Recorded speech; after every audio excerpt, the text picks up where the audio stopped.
কাব্য রচনার সমাপ্তি হয়েছিল 1941 সালে।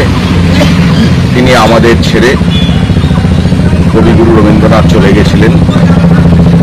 তার 84তম মৃত্যুবার্ষিকীতে আমরা উপস্থিত হয়েছি। আমার মনে হয় যে একটা মানুষের এত প্রতিভা বিশ্ব ইতিহাসে বিরল, দানবীয় পারফরমেন্স বলা যেতে পারে।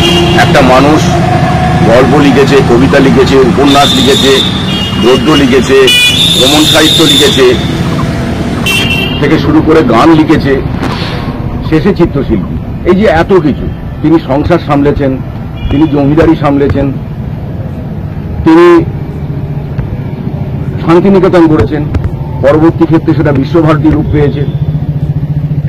এই যে একটা প্রতিভা, তাই আমার মনে হয় যে 22শে শ্রাবণ কবিগুরু রবীন্দ্রনাথ ঠাকুরের প্রয়াণ দিবস হলেও আমার মনে হয় নতুন করে তাকে আবার স্মরণ করে পাওয়ার দিন।